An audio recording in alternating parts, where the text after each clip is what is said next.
I stood there watching my father burn every photo of me in uniform, screaming that I was a murderer who didn't deserve to be his son. What I discovered through 10 missed calls that night would shatter everything I thought I knew about my family and reveal a betrayal so deep it nearly destroyed us all. My name is Alex Martinez, and I'm 28 years old. 3 tours of duty in Afghanistan behind me, decorated veteran, the kind of son any father should be proud of. At least, that's what I believed until I came home and found my dad burning every photo of me in uniform. The smell hit me first, that acrid stench of burning plastic and paper mixing with lighter fluid. I dropped my duffel bag on the front porch of my childhood home, expecting maybe a cold beer and some of Dad's terrible jokes about how the Army couldn't teach me to cut my hair properly. Instead, I walked around back and saw him hunched over our old metal trash can, feeding my life into the flames. My Bronze Star certificate curled and blackened. Photos from boot camp graduation turned to ash. Letters I'd written home from forward operating bases crumpled in his weathered hands before joining the fire. Dad's face was twisted into something I'd never seen before. Pure disgust. Raw hatred. "Dad?" My voice came out smaller than I intended. He looked up at me with eyes that used to light up whenever I called. Now they burned with something else entirely. "You." The word came out like he was spitting out something rotten. "You actually had the nerve to come back here." I stood there in my civilian clothes, still smelling like airport coffee and recycled air, watching my father destroy 28 years of memories. The man who taught me to throw a fastball, who drove me to the recruitment office when I was 18 and shook the recruiter's hand with pride. "I don't understand," I said, taking a step closer. "What's going on? What's going on?" His laugh was bitter, cruel. "What's going on is that I raised a murderer, a baby killer. My own son turned into the kind of monster I spent my Marine Corps career fighting against."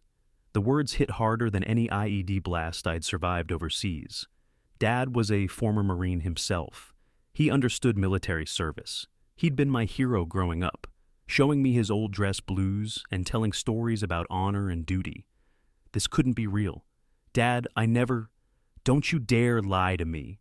He grabbed a stack of printed papers from beside the trash can and waved them at me. "I know what you did over there. Innocent civilians, children, all those people you killed for no reason." The papers fluttered in the evening breeze. I could see headlines, photos, what looked like news articles. But my mind was spinning too fast to process the details.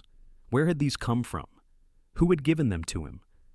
"Those aren't about me," I managed to say. "Dad, you don't understand." "I understand perfectly." His voice grew louder, more erratic. "I understand that I wasted my life being proud of a son who's nothing but a cold-blooded killer. You think I don't know what goes on in those desert wars? You think I'm stupid?" Then there was something else in his voice, something that made my training kick in, that made me actually look at him instead of just reacting to his words.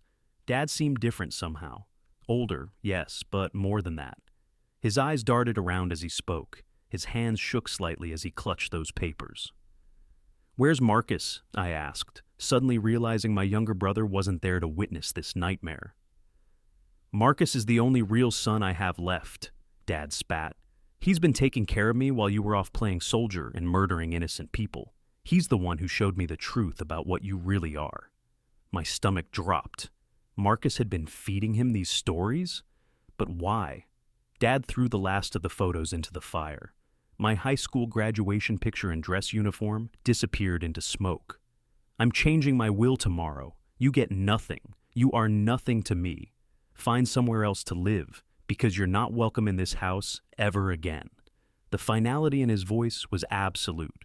This wasn't an argument or a misunderstanding. This was a complete rejection of everything we'd ever been to each other. I wanted to fight back, to grab those papers and prove they had nothing to do with me. But something about Dad's behavior, the way his thoughts seemed to jump around, the confusion behind his anger, made me hesitate. This wasn't just about some fake news stories. Something deeper was wrong here. "Dad, please, get out." His voice was deadly quiet now. "Get out before I call the police and tell them there's a dangerous veteran having an episode on my property." I picked up my duffel bag and walked to my car in complete silence. 20 minutes ago, I'd been a son coming home to his father. Now, I was apparently a disowned murderer with nowhere to go. As I drove away, I could still see the smoke rising from our backyard in my rearview mirror. What I couldn't see yet was how 10 missed calls on my phone would completely change everything I thought I understood about this nightmare. I drove for 40 minutes before I realized I had no destination. The muscle memory of growing up in a small town kicked in, and I found myself parked at Miller's Creek, the same spot where I used to skip rocks as a kid, where Dad taught me how to cast a fishing line, where we'd talked about me joining the military. The irony wasn't lost on me. My phone had been buzzing non-stop since I left the house. 10 missed calls and counting. I turned it face down on the passenger seat and tried to make sense of what just happened. 3 years overseas, dodging bullets and roadside bombs, and the worst injury I'd ever received was from my own father's words back home. The thing about combat is that it makes sense, even when it's chaos. Someone shoots at you, you shoot back. Simple. Clean. Brutal, but logical. This felt like being dropped into a war where nobody explained the rules or why we were fighting. I kept replaying Dad's voice, the way he said murderer like it tasted bitter in his mouth. Those papers he'd waved at me, covered in headlines I couldn't quite read in the firelight. Where had Marcus gotten those stories? And why would my little brother want to turn Dad against me? My phone buzzed again, then again. The smart thing would have been to drive to the VA center 2 towns over, get a hotel room, call my buddy Thompson who'd offered me a couch if I ever needed it. Instead, I did what any rational, well-adjusted veteran would do. I bought a bottle of bourbon from the gas station and drove back to that creek. Sitting on the tailgate of my pickup truck, I started thinking about all the things Dad had accused me of. Innocent civilians, children. The weird part is, those words hit so hard because every soldier carries guilt about things that happen downrange. Not because we did anything wrong, but because war is ugly and complicated, and sometimes good people get hurt despite your best efforts. Had I made mistakes overseas? Probably. Had I followed my orders and tried to protect innocent people whenever possible? Absolutely. Had I ever deliberately harmed a civilian? Never. But sitting there in the dark, with my father's voice echoing in my head, I started wondering if maybe I'd been lying to myself. That's what manipulation does, though. It doesn't just attack what you know, it attacks what you doubt about yourself. The bourbon tasted like regret and poor life choices. My phone kept lighting up. Whoever was calling really wanted to talk to me, but I wasn't ready to explain to anyone that I'd just been disowned by the one person whose opinion mattered most. Then something Dad said started nagging at me. He mentioned Marcus taking care of him. That was strange because last time we talked, Marcus was barely keeping his own apartment. He'd dropped out of college, couldn't hold down a steady job, always asking Dad for money. When had he become the responsible caretaker's son? I pulled out my phone to call Marcus directly, but stopped when I saw the caller ID on all those missed calls. Mrs. Chen, our next-door neighbor since I was 12. Sweet old lady who used to bring us casseroles after Mom died and made sure Dad wasn't eating cereal for dinner every night. Why would Mrs. Chen be calling me 10 times in 2 hours? The first voicemail was from around the time I would have been discovering Dad's backyard bonfire. Her voice sounded worried. "Alex, honey, I saw you come home. I need to talk to you about your father. Please call me back." The second message was more urgent. "Alex, where did you go? I saw you driving away. Your dad is in the backyard yelling at nobody. I'm getting concerned." By the fourth message, she sounded almost panicked. "Something is very wrong with Robert. He keeps talking to Marcus on the phone, getting more agitated after each call. I tried to go over there, but he told me to mind my own business. This isn't like him at all." The seventh message made my blood run cold. "Alex, I don't know if anyone has told you, but your father has been having some episodes, forgetting things, getting confused about dates and people. Marcus has been visiting a lot lately, and every time he leaves, your dad seems more upset about you. I think you need to know what's really going on here." I sat there staring at my phone. Episodes, forgetting things. Dad had seemed different tonight, sure, but I'd chalked it up to anger. Now Mrs. Chen was suggesting something else entirely. The bourbon suddenly tasted like ash in my mouth. I drove to her house at 10:30 at night, probably looking like exactly the kind of unstable veteran Dad had accused me of being. Mrs. Chen answered the door in her bathrobe, took one look at me, and immediately ushered me inside. "Oh, Alex," she said, putting a motherly hand on my arm. "I've been trying to reach you for hours. Tell me what's going on with Dad." She made tea because that's what sweet old ladies do when the world falls apart. While the kettle boiled, she explained how Dad's behavior had been changing over the past 6 months, forgetting appointments, getting confused about what year it was sometimes, calling her by my mother's name occasionally. "But the real changes started when Marcus began visiting regularly," she continued, "every Sunday like clockwork. He'd stay for hours, and afterward your father would be agitated, angry, especially when anyone mentioned you." "What kind of things was Marcus telling him?" Mrs. Chen hesitated. "I only overheard pieces through the fence, but it sounded like Marcus was sharing new stories with him, about military scandals, war crimes. Your father would get so worked up, saying things about how soldiers today weren't like soldiers in his day. The picture was getting clearer, and I didn't like what I was seeing. "Mrs. Chen, has Dad seen a doctor about these episodes?" She nodded slowly. 3 months ago, I drove him because Marcus couldn't get off work that day. The doctor said it was early-stage dementia, mild but noticeable. He warned us that people with his condition become very susceptible to suggestion, that family members needed to be careful not to plant false ideas because he might not be able to tell the difference between real memories and things people told him. My stomach dropped to my boots. Who else knew about this diagnosis? Just me and Marcus. Your father made us promise not to tell anyone else. He was embarrassed about it. The manipulation was becoming crystal clear. Marcus knew Dad was developing dementia. He knew Dad would be vulnerable to suggestion. And he'd been systematically feeding him anti-military propaganda designed to turn him against me. But why? "Mrs. Chen, did Marcus ever say anything about money? About Dad's will or inheritance?" Her face darkened. "About 2 months ago, Marcus asked me if I knew anything about your father's financial situation, whether he had any debts or how much the house was worth. I thought it was strange because he seemed more interested in the numbers than in helping with your father's care. The betrayal hit me like a physical blow. My own brother had been manipulating our father's deteriorating mental state to secure an inheritance. He'd turned Dad against me by exploiting his illness, feeding him carefully selected stories that would make him hate everything I represented. Marcus hadn't just lied to Dad. He'd weaponized dementia against his own family. I thanked Mrs. Chen and drove back toward town, but not to drink myself into oblivion this time. I had work to do, research to conduct, evidence to gather, because now I understood that those 10 missed calls hadn't just saved me from a dark night of self-doubt. They'd revealed a conspiracy that went deeper than I could have imagined and uncovered a betrayal that made enemy fire seem simple by comparison. The next morning, I started building my case like any good soldier would. Evidence, documentation, facts that couldn't be twisted or manipulated. Because going up against Marcus without proof would just make me look like the unstable veteran he'd painted me as. First stop was the local library. Yeah? The library.